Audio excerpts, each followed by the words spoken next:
మాకున్న మా హక్కులు కృష్ణానది జలాలు పట్టిసీమ జలాలు గోదావరి నుంచి మీరు తాత్కాలికంగా కృష్ణా బేసిన్ కృష్ణా డెల్టాకి తీసుకెళ్ళారు 90 టీఎంసీలు.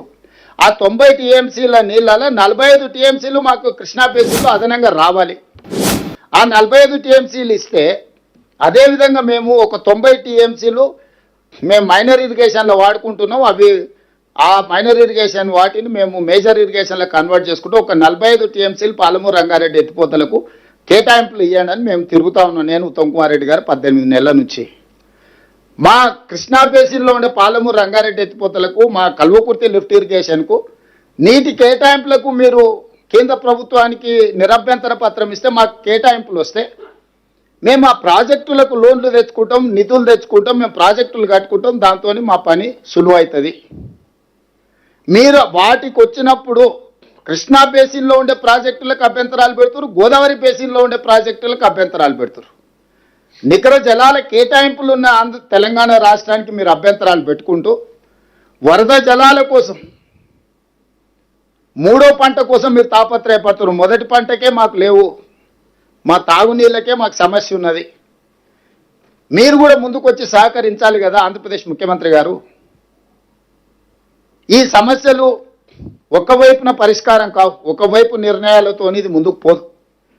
ఇరువైపులో చర్చించుకోవాలి, చర్చల ద్వారానే పరిష్కారం వస్తుంది. కేంద్ర ప్రభుత్వం పెద్దన్న పాత్ర పోషించాలి చట్టపరంగా. Apex council chairperson is Jal Shakti minister. ఆనాడు ఉమాభారతి గారు ఉన్నారు, తర్వాత గజేంద్ర సింగ్ షెకావత్ ఉన్నాడు, ఈరోజు సిఆర్ పాటిల్ ఉన్నాడు. పెద్దన్న పాత్ర పోషించాల్సిన కేంద్ర ప్రభుత్వము ఒక లిటిగేషన్ క్రియేట్ చేస్తుంది. పరిష్కరిస్తే మా దగ్గర ఎందుకు వస్తారు? ఈ పంచాయతీ ఇట్లుంటేనే ఇద్దరు మా దగ్గరకు వస్తారు కదా, అప్పుడు ఇద్దరు జుట్టు పట్టుకొని ఆడించవచ్చు అని కేంద్ర ప్రభుత్వం యొక్క విధానం. ఇన్ని మాటలు మాట్లాడే కిషన్ రెడ్డి గారు ఎందుకు ఈ నీటి కేటాయింపులకు సంబంధించి బాధ్యత తీసుకోరు? కేంద్ర మంత్రి కదా ఆయన, యూనియన్ క్యాబినెట్ మినిస్టర్.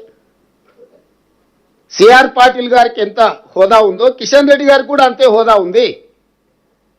మేము పర్సనల్గా కలిసి చెప్పినాము, అధికారులను పంపించి చెప్పినాం కిషన్ రెడ్డి గారికి, ఈ నీటి కేటాయింపులకు సంబంధించి మీరు మాట్లాడండి, మీరు బాధ్యత తీసుకోండి. ఇప్పుడు అదే ఆంధ్రప్రదేశ్ నుంచి రామ్మోహన్ నాయుడు నుంచి అందరూ పోయి ఆడ కూర్చొని ఆంధ్రప్రదేశ్కు నీళ్ళు ఎట్లా తీసుకుపోవాలనో table to table, office to office తిరుగుతున్నారు ఆంధ్రప్రదేశ్ మంత్రులు, ఆంధ్రప్రదేశ్ నుంచి కేంద్రంలో ఉన్న మంత్రులు. మరి కిషన్ రెడ్డి గారు ఈ పని చేయడం లేదు.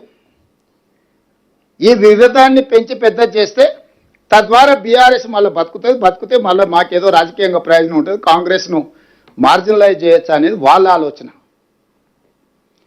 ఈరోజు నిజంగా వీళ్ళ తాపత్రయం ఏది? తెలంగాణ నీటి కేటాయింపుల కోసం కాదు, రాజకీయ మనుగడ కోసం వీళ్ళు తాపత్రయపడుతున్నారు.